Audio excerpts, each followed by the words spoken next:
Or if you want to, oh, Yeah, there we I'll go. record it, and then I can just upload it to the Google Drive where all this information is. Okay, thank you. Yeah. Thank you. So Mosaics is a part of Mission Insight. It's something that the conference pays extra to have. If you're not familiar with Mosaics, they're done by Experian, the credit score people. And Experian classifies every household in the United States and beyond. It's also used pretty widely in Europe, into a household mosaic. And the mosaics are a letter and a number. And that letter and that number identifies that mosaic and has kind of a profile, so to speak. And mosaics are widely used in the business world. My undergrad degree is in marketing. And so that is where I learned about mosaics first. So like I said, they're very widely used in the business world. And that's how big businesses, Walmart, Target, all the big places use those to target market. So Mission Insight has taken the mosaics and put them in church form so that we can use them to try to reach people in our community. And so what I do is I run a report, the Executive Insight report. I do a 5-minute drive time for your church. And the 5-minute drive time does not include traffic. So just kind of keep that in mind. But the 5-minute drive time I use for target marketing. So my goal to help you is for you to see who is in your neighborhood, who is in your backyard, who is in your circle, your community, to see who they are. Bubble. Yeah, exactly, your bubble, and see who they are and what they're looking for in a church and how to reach them. So we're not looking to like change your whole church and make it completely different, but we're looking to see what small things, what steps we can take to reach these people. What things can we add? What ministries can we add? Or what food at the hospitality station can we add? Or, what we need to do to make these people feel welcomed at our church. So all these little things that we can do, some of them are little and some of them are big. Some churches, I recommend, maybe starting a daycare or something big, but we kind of see where your church fits in, how you think you're reaching these people, and then what we can do to reach them as a church, what steps you can take to reach them. So mosaics, they're super cool. They're very insightful. And something I want to point out is they're written very specifically. They are all written very specific on purpose. The more specific they are, the better you can reach them, marketing wise. So I had one person one time say that these people are so picky, I don't want them in my church. And I promise you that every single mosaic that I work with all of the mosaics, every single mosaic you read is written that way. They're written kind of picky, so you know exactly what they want. And the writer of them did that on purpose. The writer of them is also kind of funny. So they have funny names, and there's occasionally some comical things in there. But they're written kind of like little short stories about the person. So we're going to go through, and I'm going to hit the high points on the demographic report. And then we're going to kind of read through each mosaic quickly. I'm just going to kind of hit the high points of them, and then talk about things that you can do as a church to reach them. Any questions? No? Okay. So the information is gathered via, is it like surveys, or how do they connect with these people? So let me go ahead and share my screen, and then I will. Okay. So this is the Executive Insight report. So let me pull up the FAQs. Okay. So for the Mission Insight, here are some of the data sources they use. So there are Experian, Epsilon. So these are all national sources for this data. And, Synergist uses all of these types of data. So the USPS, Postal Service, Social Security. So there's multiple different data points from various companies. So you're not getting, one data point from one company. It comes from a lot of different companies. And you're going to have access to this Google Drive to have all this information, but this also tells you how often it's updated, because different parts of it are updated at different times, and then how accurate it is. And so I want you to take a look, and I'll zoom in here. I want you to take a look at this bottom part here. at how accurate this is. So we can see that their estimate of the population in 2010 only differed in the entire country by 3,422 people. So the data from Mission Insight is super accurate. And I can't say enough about how great the data has been. But if you want to learn more about where they get the data, this information, this FAQ is about the Mission Insight data. And then this is the Mosaic data. So this tells you all about where they get that, where Experian gets that, and how they kind of use that to classify. Any other questions before we kind of move to the demographic information? No? I'm good. All right. So here is the photo. Here is the 5-minute drive time. You can see it's in the red, so you can see kind of where it goes. I'm not familiar with the area. I am sure you are much more familiar, so you kind of know the area a little bit better than I do. But this is what's in the red is what we're going to be talking about today. These are the people within a 5-minute drive time from you.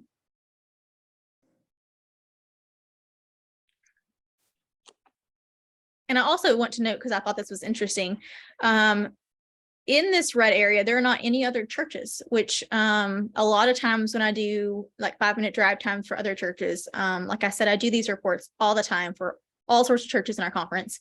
And most of the time there is. So I thought that was kind of an interesting piece, kind of have a distinct advantage there.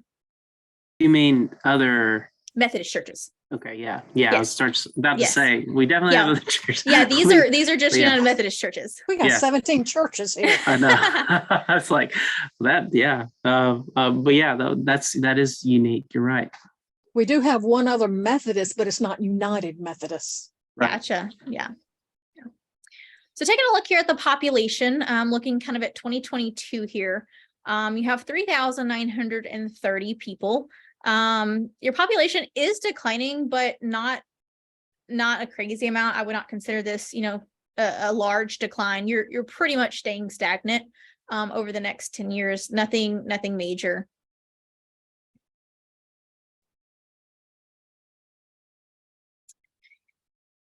And then taking a look at the racial and ethnic. So you have 56% white. And then you have a very large portion of African-American population. This is a pretty high African-American population in a more rural area.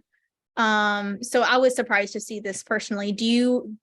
I'm assuming you see this in your community. Is this surprising to you? No? No, it's becoming a great middle class area for Black families to move to in Birmingham. That's been my impression. And the white folks have been gradually moving out, growing older and moving away. Yeah, and you can see since 2010, the African American community has grown, and then the white community has declined. I wonder what the school. I bet the school is much more African American. I wonder I'd be intrigued to know the percentage, but never mind. I'm getting us off track. But. No, and out of curiosity, is this representative of your church at all? These percentages? No, we only have one. We have a homebound African American person, and we have a mixed couple. So we don't have many attached to our church.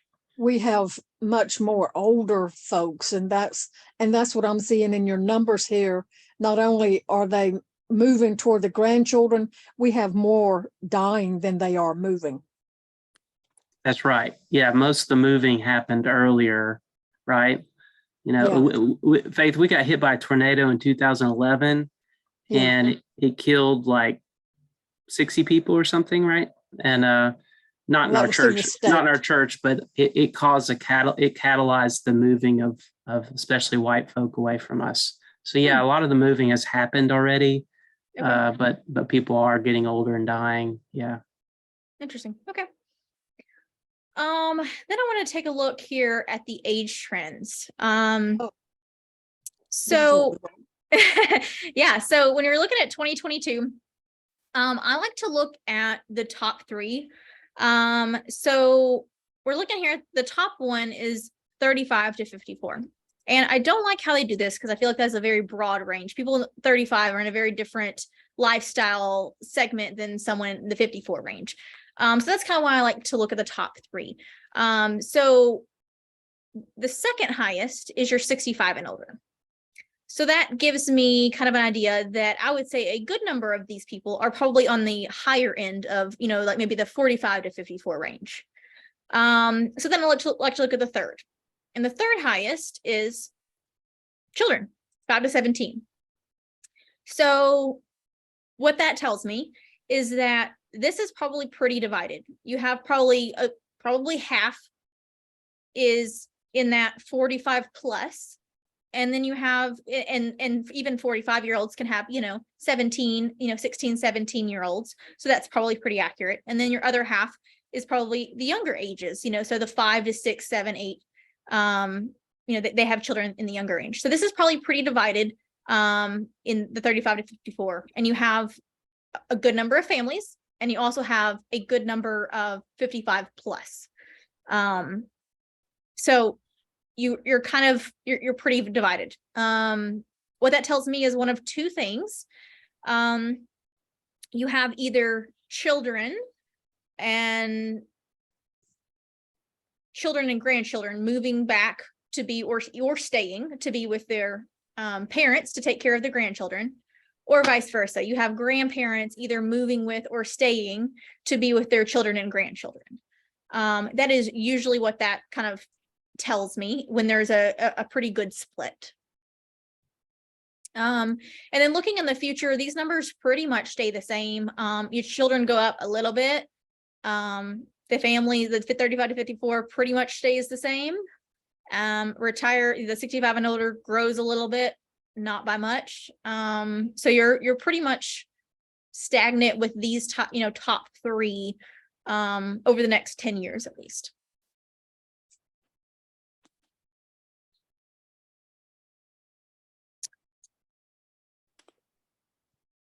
And if you have any questions while I'm talking, by the way, feel free to interrupt. I do not mind being interrupted at all. Also want to look at income. I think income is pretty important to take a look at. And looking at your income, you are pretty safely in the middle class.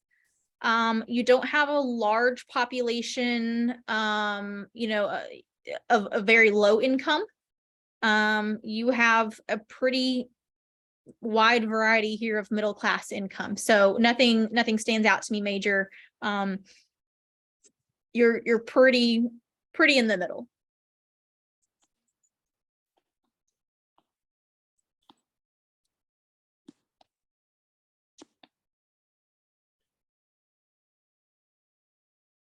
Education I like to look at as well. You have a large number of people that do not have a college degree. So you have some that don't have any more than a high school education. You have a good number of people that just have a high school diploma or GED and some college and never graduated. That's kind of your majority of people. You do have a nice little pocket here of people that have bachelor's and graduate degrees. But the majority of your people are not college graduates.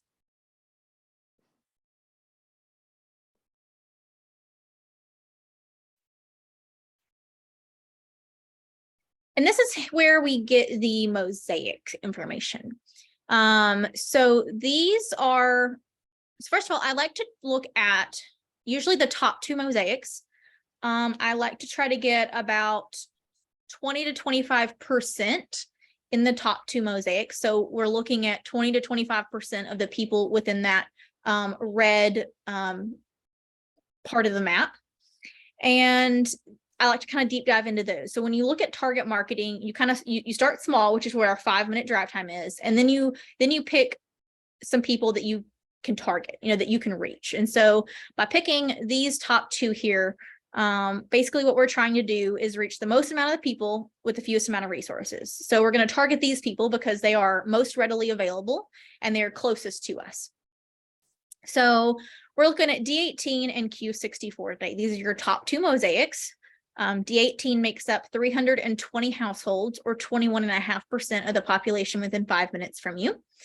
And Q64 makes up 150 households, or 10.1% of the people within 5 minutes of you. And I just want to kind of put that into perspective for a minute before we dive into each of these. If you're just looking at these top two mosaics, and these, remember, these are just in that 5-minute drive time, you're looking at 470 households. So that's a large number of households. I mean, if you have 2 people a household, that's 940 people. If you have 4 people a household, that's over 1,800 people. And just say that you're able to reach 10%. 10% is not a big number. So if you're able to reach 10% of just these top 2 mosaics within 5 minutes of you, you're still reaching 47 households. So at 2 people a household, that's 94 people, or at 4 people a household, that's 188 people. The average household size is like 3 point something. So, somewhere in between there is probably a little more accurate, but, you're looking at between 100 to 200 people just by reaching 10% of just these 2 just in 5 minutes. So you have a really large reach. And sometimes it may not feel like that. So I just wanted to kind of put that into perspective. Just looking at these 2 today, you have a very large group of people that you're potentially able to reach.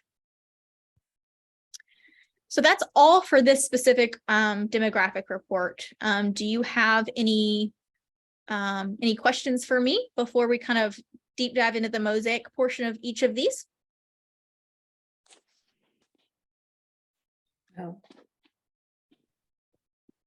I have a question. Okay. Okay. How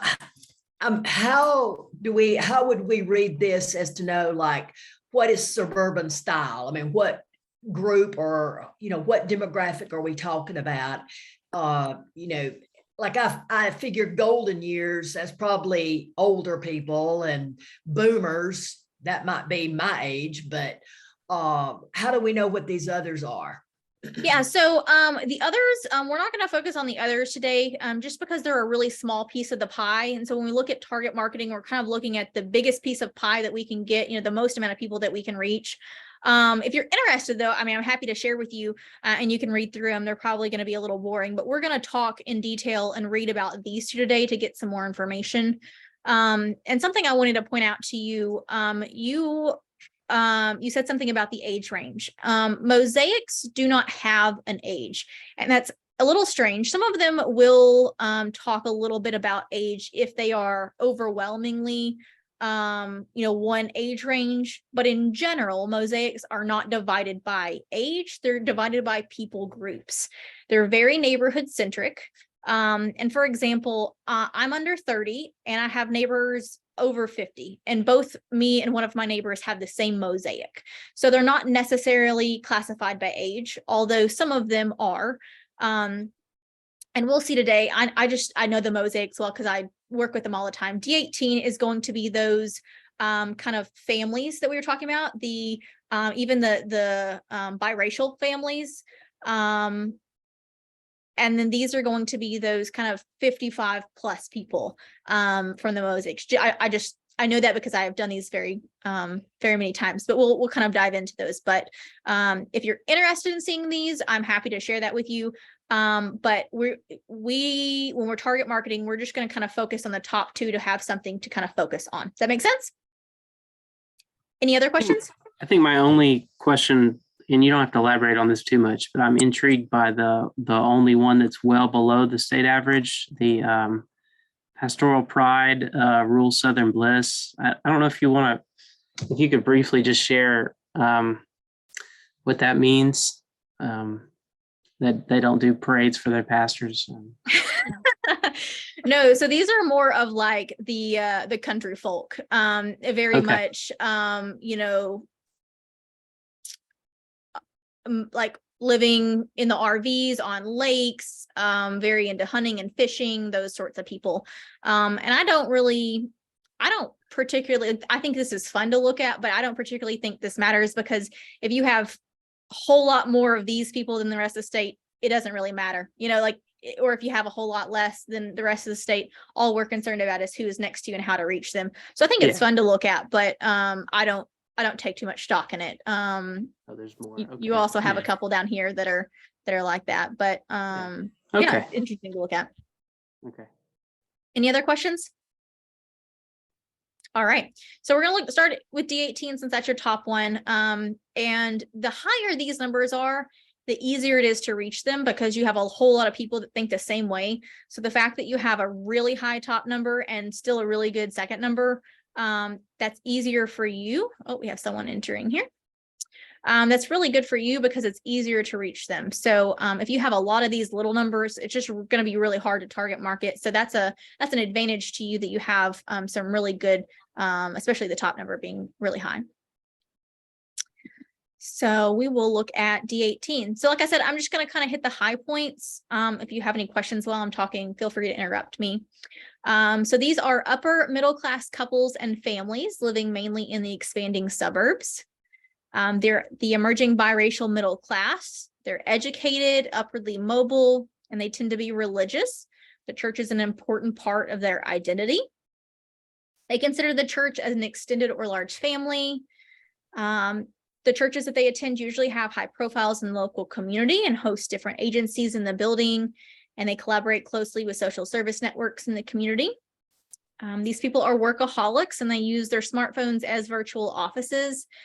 They multitask in church meetings and they often need reminders to follow through on church commitments. For leadership, they like leaders that are larger than life in personality and that are excellent communicators.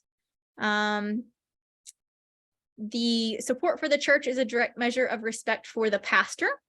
The pastor sets the direction for the church life and has administration skills and fundraising, and leadership succession is often a challenge.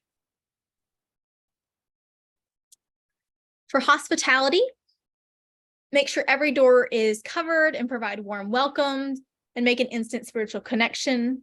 Provide sufficient time for people to greet one another. Worship leaders, choir members, and pastors should circulate in the congregation and shake hands.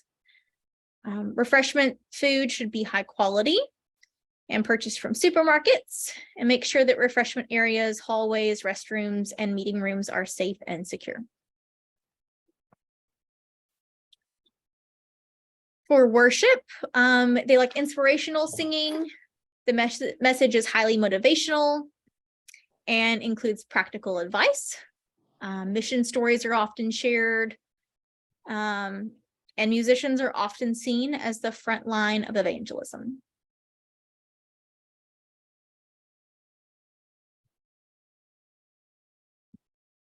For education, Sunday school is traditional, and it's often an important part of the Sunday morning experience.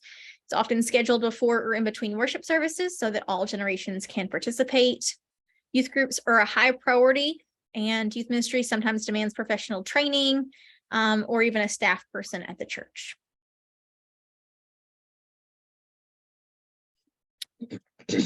For small group ministry may be a little bit more difficult, but there is an increasing interest in small groups that tackle personal or family problems. However, small group attendance can be sporadic and it may be difficult to find leaders, especially younger leaders.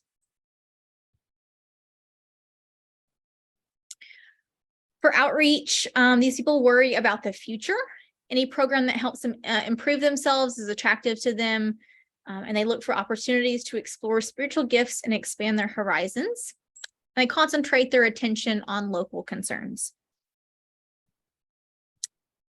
For this facility preference, they want church facilities and technologies to be up to date, high quality, and useful. And they will go to great lengths to improve older buildings and preserve old-fashioned character of sanctuaries. They'll make improvements for heating and air, accessibility, and equipping education and office space. Parking lots may or may not be paved. The landscaping is going to be maintained but not elaborate. There's often a gym included in the building or outside basketball court or green space for outdoor sports or picnics. Financial preferences, they are low risk takers. They avoid capital campaigns unless it's necessary for church growth or mission. They set aside large reserve funds for emergencies. They're usually more than fair paying salaries to the pastor and staff, and they prioritize money for quality music leadership. They appreciate coaching and Christian family financial planning and like to deal with financial planners who operate from overtly Christian values. They understand that generosity is about lifestyle rather than wealth, and they need help to plan how to do it. And lastly, for communication, they are tech savvy, but print is still frequently used. Print and digital communications are reinforced by verbal or text reminders. Record your message. Outdoor signs are a must. Large, illuminated, regularly updated signs that advertise coming events or communicate vital information on the corner of the property. It's important to build an email database, and websites are becoming more and more important to them. So that is the first demographic. So those are kind of that younger family group that's around you. Any thoughts or questions on that group? Do you see these people in your neighborhood? Yeah. Okay. Yeah. A lot of folks still, now this is not everyone, but a lot of folks who move here, they continue going to their churches, their home churches, whether they be Bessemer, Fairfield, or McCalla. Even they'll drive a good distance to go to church. I noticed that was somewhere on there. That kind of, I think that was articulated to some degree on that. Okay. Any other thoughts before we look at the other one? Anything surprise y'all or seem exciting to read?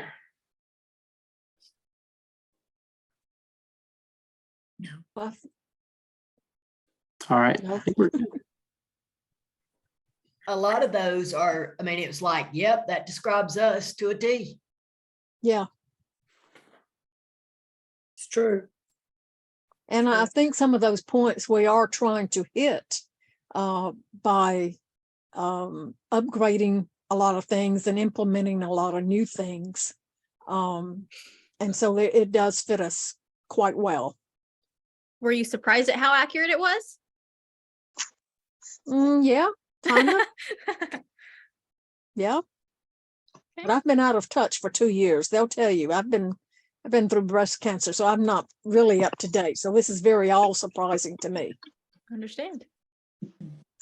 I think what we really need to do with this information is to see how we can get boots on the ground in the neighborhoods.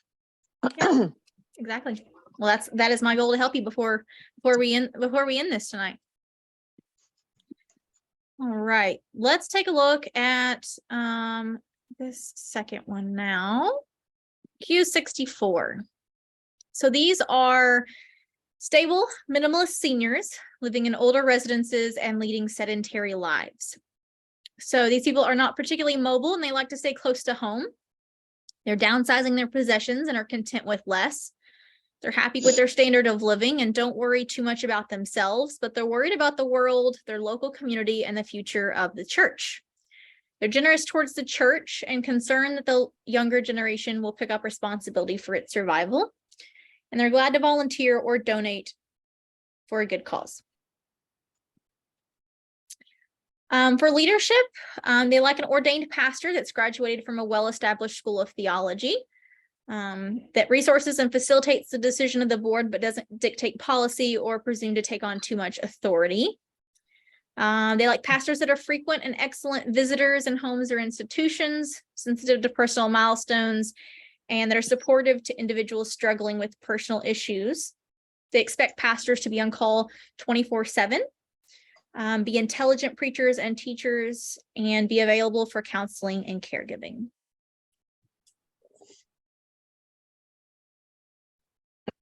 For hospitality, greeters and ushers must avoid being sidetracked by close friends and pay special attention to visitors or people they know only slightly.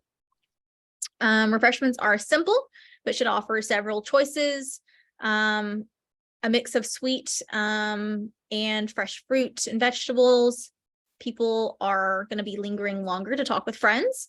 So don't be hasty putting away the food. Potluck suppers and barbecue dinners combined with special music and entertainment are considered good fellowship and genuine outreach. For worship, they attend church weekly and year-round. Worship is inspirational in the sense that it fills them with wonder and provides strength and hope for the coming week, and educational in that it is expository and they expect to learn about scripture and moral living. The sermon uses scripture to help people make sense of life and connects history to current events, and people leave worship with a strong sense of reassurance and belonging, and that they are apt to remember the 3 points of the sermon. Church growth is often stressful for these people as well. For education, they want to understand scripture, tradition, and doctrine. Sunday school for children and adults is fairly traditional, and churches often sponsor Vacation Bible School. These people tend to be early risers and regular in attendance, so Sunday school often precedes worship. The classes focus on scripture, doctrine, ethics, and emerging urgent issues, and use traditional media like books and printed workbooks. The classes tend to stay together a long time and have a special name, usually like the home builders class. And it's usually easier to start a new class than assimilate new people into an ongoing class. I saw a few smiles there, so I'm assuming you have some fun names for your Sunday school classes. For small groups, they value both large and small groups. Groups are primarily about friendships and mutual support. Other groups center around affinities like a hobby or craft, a common passion for collectibles or card games. And some groups work on crafts specifically for mission projects. If you see a few more nods there. They often meet in private homes, but they may also gather at the church. And they're seen mainly as a means for members to socialize and go deeper into faith, but not as a means to attract new people to the church. For outreach, they have genuine interest in people and helping others and commonly volunteer in the church and community. They focus more on local than global mission, and they consider fellowship events, community dinners, a form of outreach, and they may even sponsor a booth at a local fair or community event. Outreach often involves some sort of depot ministry. They tend to rent or loan space to community organizations and social service agencies, and they want the church to work closely with hospitals and medical centers and host support groups for people coping with or recovering from disease.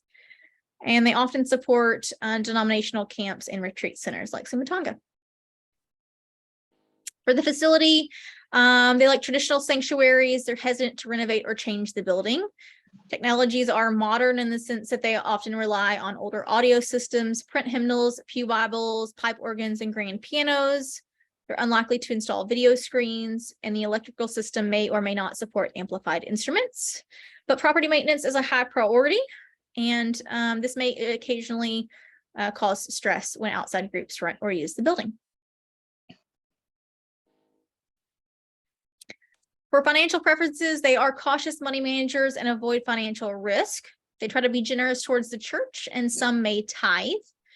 They will participate in a traditional church stewardship campaign. They trust the church with money for a unified budget, but they want to know the financial details and analyze the budget line by line.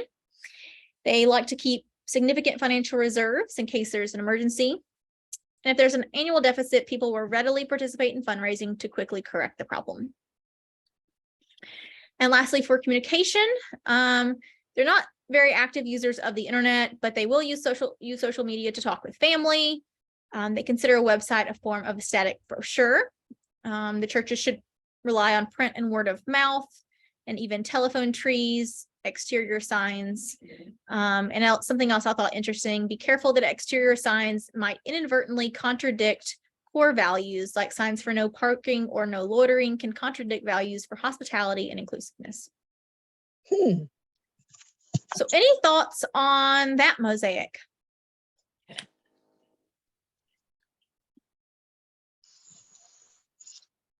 Did that sound like you guys or the people in your neighborhood? Pretty much. Yeah, it does. I think it connects more to who we are and our current, wouldn't y'all say, like kind of our congregation and how we operate as a church. And I guess that speaks to kind of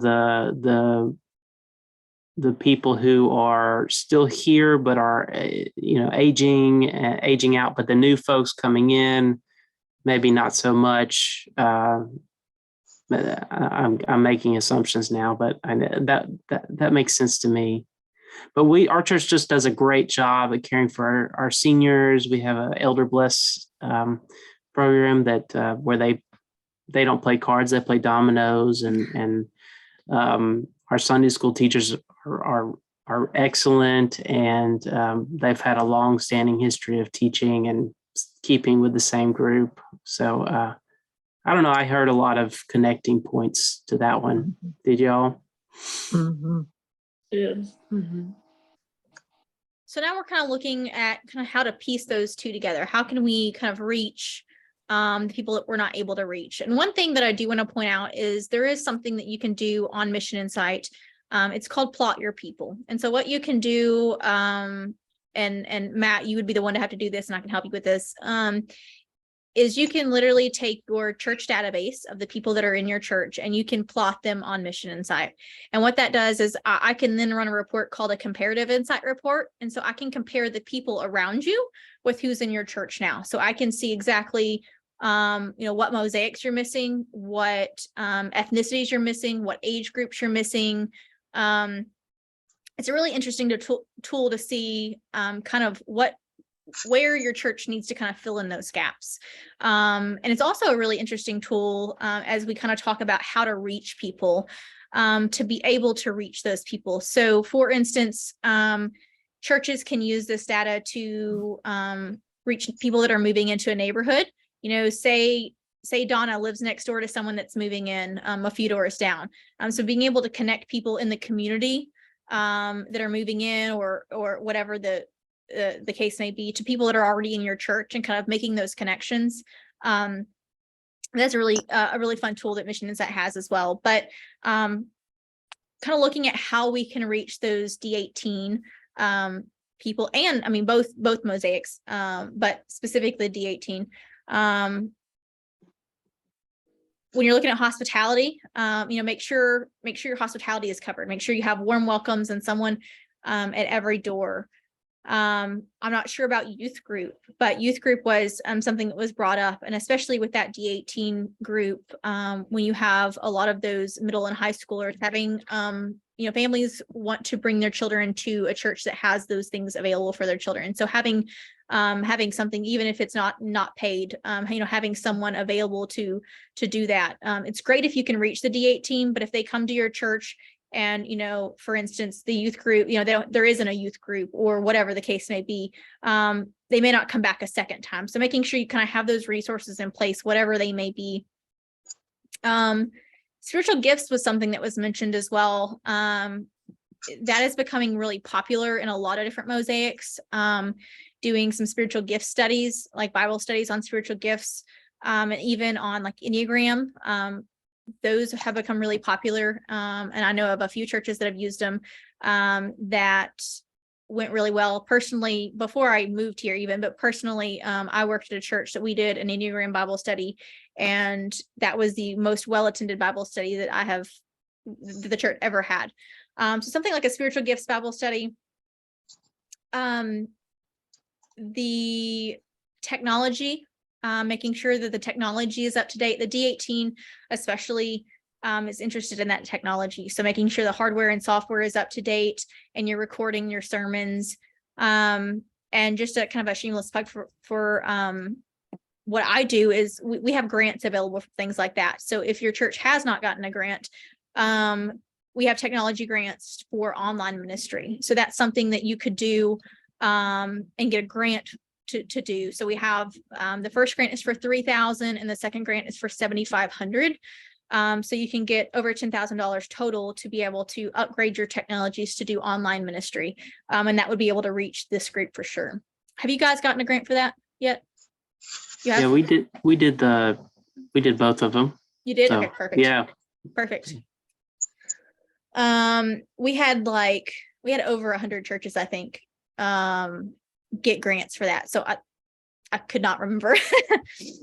Financial planning is another one that was mentioned, that I think would be super beneficial. If you don't have, a financial planning class or Bible study or something like that to do.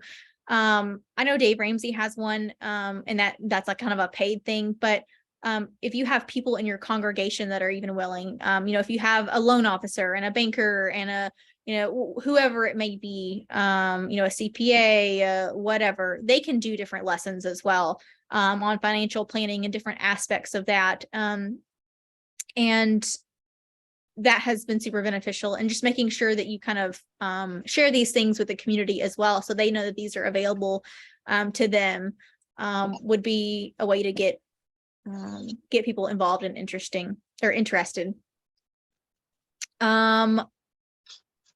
Website and email database, social media, and even a text service. All of those things would be reaching that D18 demographic. They're definitely more of the tech savvy demographic. So making sure you have a quality website and you have quality social media, and you have ways to reach them that they will respond to, which would be like email or text, making sure you have those things set up. Looking back at refreshments, what kind of refreshments, looking at kind of what kind of refreshments you do have, making sure that there's both fresh items and sweet items. Outreach was mentioned, especially with that second group of like hospitals and things, doing outreach. One of the things I've recommended before that has gone over well, especially in like hospitals, and especially this time of year when everyone is sick with all sorts of flu and stuff, waiting rooms, hospitals, waiting rooms, putting snacks out and waters and Bibles and little activity books for kids or whatever that may be, and saying, this is from this church, feel free to partake. And letting people know when your services are, kind of putting that there as like a basket for people, meeting them in that need of the hospital or the, clinic waiting room while they're waiting to go get tested for what they probably have, the flu, or waiting room at the hospital when their loved one is sick in the hospital. So that's a really great outreach to kind of reach the hospital, and those sorts of areas. Affinity groups are another one that was mentioned. Affinity groups are really great. So affinity groups can be started for any shared interests that you have in your church or community. So fishing can be an affinity group. We have biking and running affinity groups. There was one affinity group that I know of that was like a food affinity group, and so once a month they went to a new local restaurant. So an affinity group is any common interest that you can meet and do like a shared devotional and prayer. It's a really great way to get people into your church, because they don't have to go into your church at first. They meet a lot of people outside of the church, so they don't have to walk into a church that is often intimidating and scary. One of the parts of my job that is fun is I do mystery worship, which is kind of like a secret shopper thing. So where I go into churches and kind of evaluate the church without either the people or the pastor, or sometimes both, knowing. And I think one year I did close to 40 of those in a year. And so I was going into basically a new church almost every week. And as someone who literally did that for a living, like that literally was my job, and someone who's been in church all of my life, it was still intimidating every single time walking into that church, because you don't know the people, you don't know where to go, you don't know which door to enter, you don't know what's going to be there, you don't know how it's going to be. And so affinity groups are a great way to get to know people and get them connected to your church, and not have to walk into that big scary building where they don't know where to go. There's a lot of people that love fishing that would love to go fishing with a group of people, but they wouldn't be entering the church doors. So whatever works for your context, for your area, but affinity groups are super great. They're very low cost to start. And I just think they're a fantastic way to get people involved with your church without having to walk into your church for the first time. So I've been talking a whole lot, but any other thoughts, or what are some things that either you are currently doing or that you kind of thought about as I was kind of reading those mosaics that could be something to reach these people? the ideas that you're throwing out.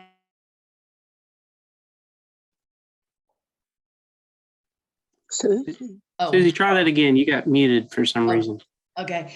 The ideas that she's throwing out there are good and things that I've not thought about. So I'm hoping that we'll get a copy of what she's saying, so we'll be able to remember. And well, I know, but I mean, to see it in writing too would be helpful. Yeah, it would. Yeah, I can write them down for you. Okay. Mhm.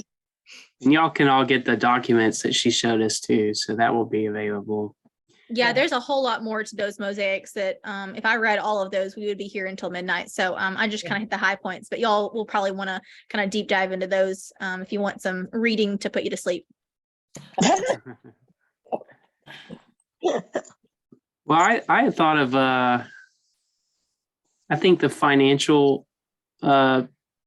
planning aspect, that's an interesting thought in offering some kind of study for the community and for church members alike that they can attend, and it would have a spiritual element to it, but it would also be very practical. I mean, thankfully Dave Ramsey does have that down.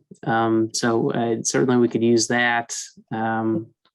But we could also depend on somebody either in our church or somebody that we know that could come in and just lead a couple of sessions on that and see where that takes us. And some churches choose to do different session, like, a different person every, do like a 3 or 4 week session, thing, and each different people lead it. I've seen it done a few different ways. One thing that I thought about too is having something similar, but have it focused on raising children in the 20, or we're in the 21st century. It's hard to keep track these days.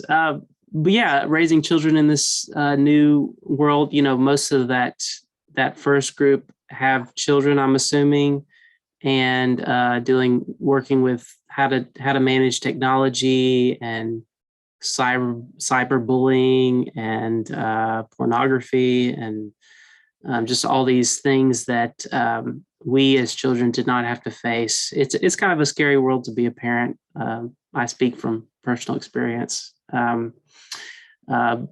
We all have been parents, but yeah, especially right now, it's kind of a different place. So yeah, I thought about having something similar to. I've seen churches do this well, where they have speakers come in and share insights about different topics related to children and families. And I think that would be low maintenance too, especially if we could get maybe some grant funding. We could pay some of these speakers to, so that it might have a certain caliber to it that might be attractive to our neighbors. Yeah, and you can even, United Counseling has some great, counselors in our conference, and even like Denise Mulaney, and they can kind of help do some of that too, if you're interested. Mm-hmm. What else sparked y'all's attention? Anything jump out to you? I liked the hospital waiting room hospitality. I think there's a great need there. Yeah, certainly we could focus efforts on Princeton and try to do something more there. I never thought about something like that. UAB West.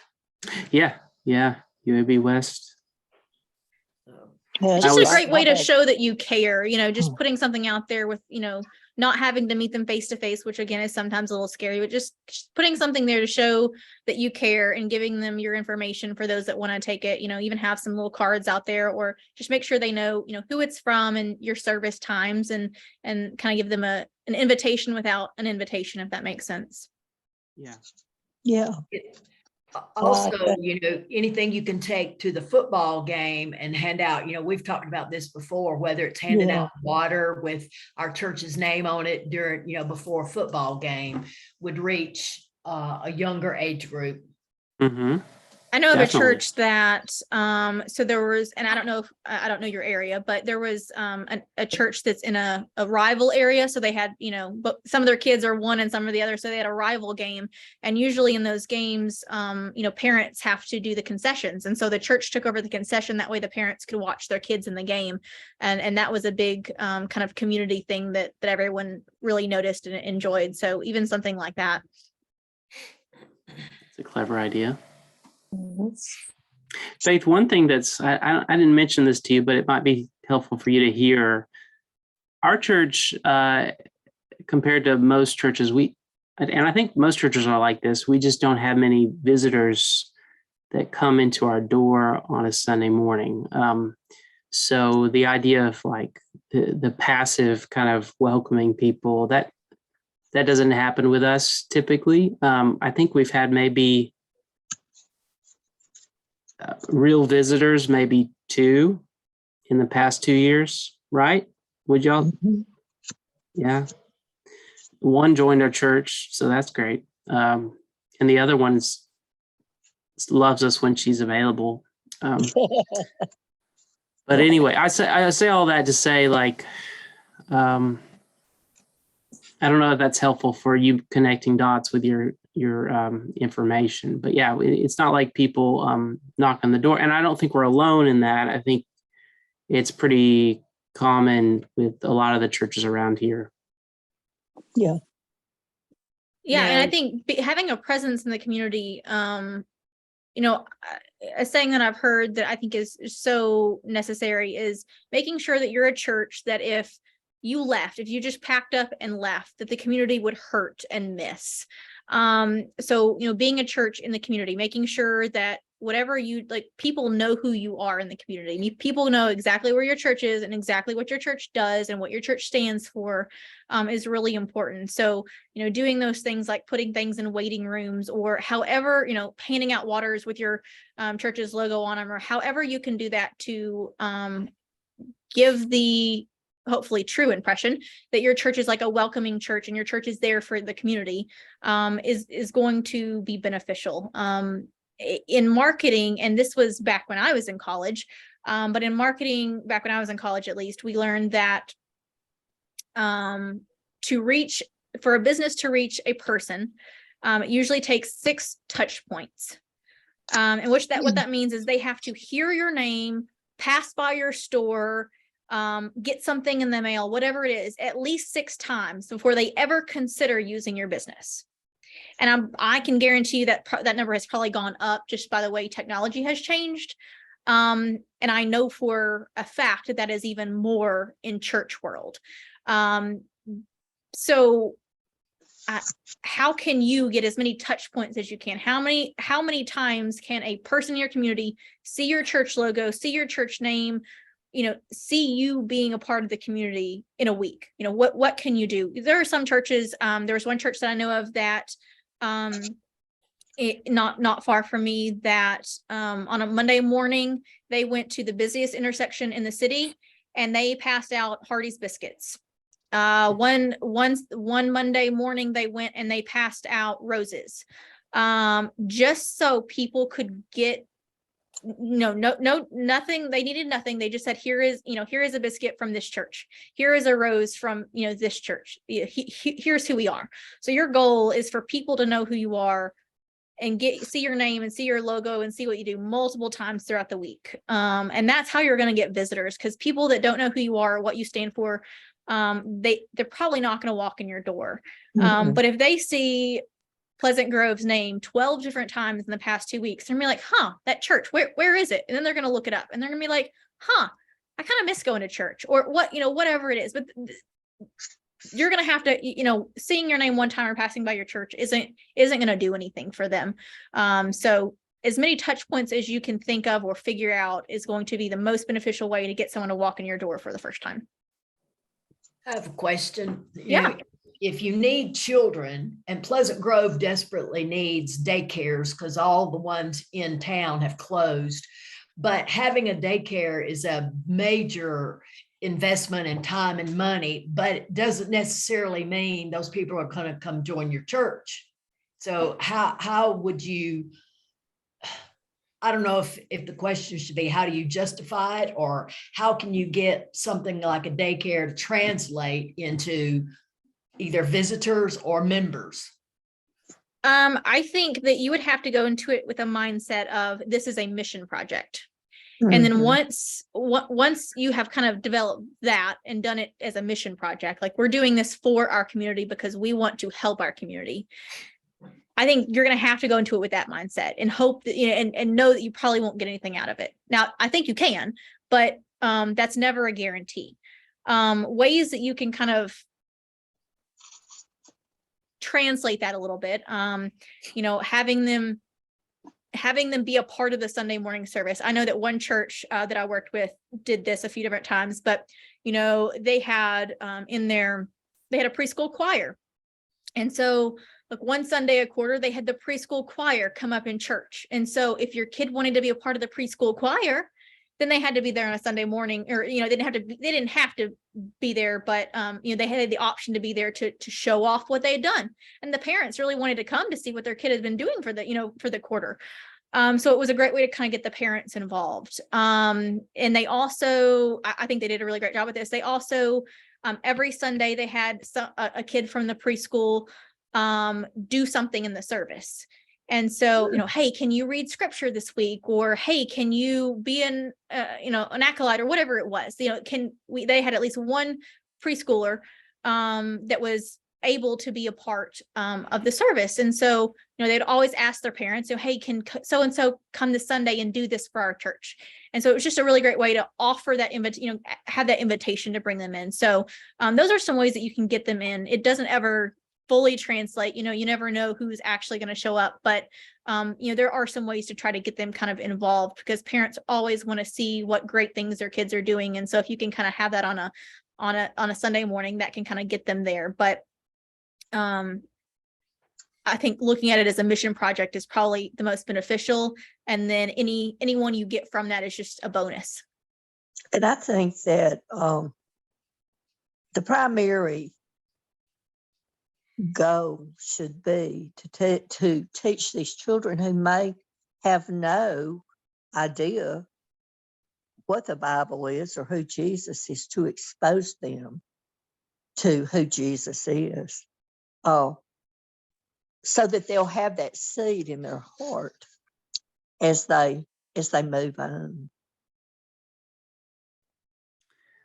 I think you're right, Donna. And one thing that I have wrestled with is I think for me, I get overwhelmed when I think about all the many things we could do and how much energy and focus that's required for any task. That's just my problem. But I think what might be helpful for us, and Faith, you might have some good insight, is, in my opinion, our church might need ideas that are manageable for people who are pretty stretched already, who a lot of them are commuters and have grandchildren that they're taking care of, are trying their best to. I think everyone in this group is pretty consumed with whatever they're facing right now. So all to say, I think if you have like simple, maybe not strenuous, but effective ideas, I think that's really helpful. I love the biscuit idea. Actually, that's a great, I was thinking, I was like, man, we could just post up at the gas station and hand out Jack's biscuits. And that doesn't require too much work. But I do think about our people who, we work so hard at the Harvest Festival, and then we do a lot for our fellowships and for the existing outreach things that we do. And so I'm always mindful of like, what can we do that's not going to burn us out, basically. So that just might be a statement, but I don't know if that spurred on any thought, Faith, or anyone else for that matter. I did have a thought just when you said something about grandchildren.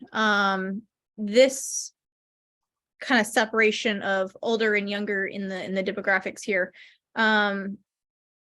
there are probably, and based on what you said, probably a good number of grandparents that are taking care of their grandchildren, whether that be during the summer or after school or potentially full time. And there's some really great ministry opportunities with that as well, especially even over the summer, of having kind of a grandparent-grandchild ministry of coming to the church and the grandparents getting a couple hours of free time to not have to deal with the crazy, the crazy little kids running around, and the kids being able to have some devotional time, and the grandparents being able to have some devotional time. So, work with what you have. If you have grandparents that are taking care of grandchildren in your church, how can we reach them? We have commuters. So what can we do to reach them? Whoever we have in our church, how can we better reach them? Whoever we have in our community. So even the grandchild ministry, is a way to kind of reach people in your community, as well as meet the need of the people in your church, maybe.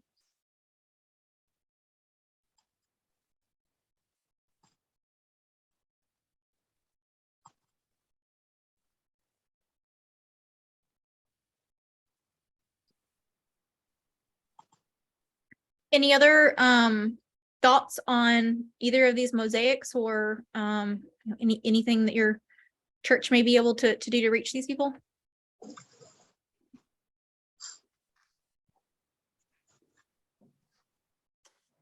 I know I gave a whole lot of information in a very short amount of time. So I have all that new Google Drive that I'll share with you, Matt. You can share with everyone. And I'll also write down some of these ideas and put in that Google Drive and add the recording in as well. So you'll have all of that. And if I can do anything, feel free to let me know.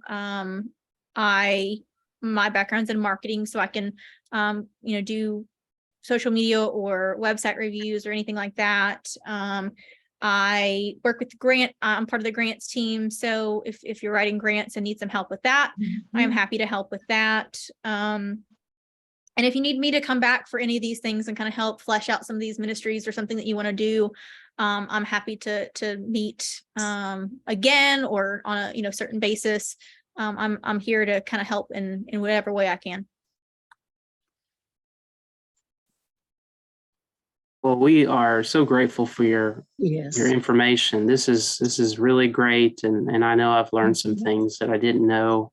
And I think the main point of this is to stir up the pot a little bit, so that we start thinking about what can we do, not what do we have to do, but what can we do to benefit God's kingdom.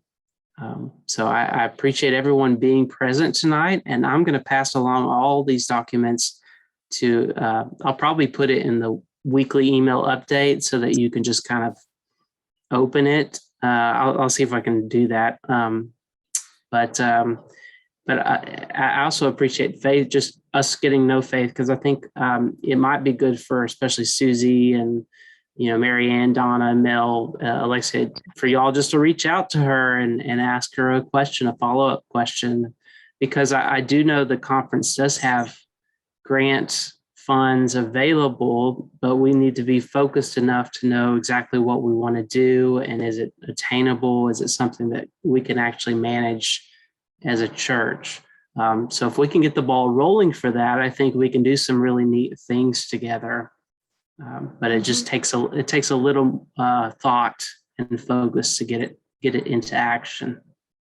And I do hope to have we'll have we just had a church council meeting in December, but at some point soon we'll have another church council. But I think the main thing that we need to do soon, and I'll talk to Mel and Donna about it especially, is put on the books a leadership gathering where we get together and that'll be good. kind of write down some of these ideas and maybe circle our top 2 or 3 that really hit home at who we are, because we don't want to do something that's not aligned with who we are already. Like, we want to do something that feels right and feels natural, because that's going to be that's where our gifts lie. And we're gifted. So we want to follow our gifts, not our weaknesses, really. So what are we good at? How can we build on those things? I think that's where we'll be most successful. Anyway, Yeah. I appreciate you, Faith. Does anyone have any other questions for her? Any comments? I Thank appreciate your time, Faith. Thank you so much. No Thank you, problem. And Faith. I've put my email in the chat. So if you have any questions and want to send me an email, I am happy to answer any questions or help you guys in any way that I can. Thank you. Thank No you so problem. much. All right. Well, if you have any other questions, feel free to reach out. But otherwise, I hope you have a wonderful rest of your night. You. Good.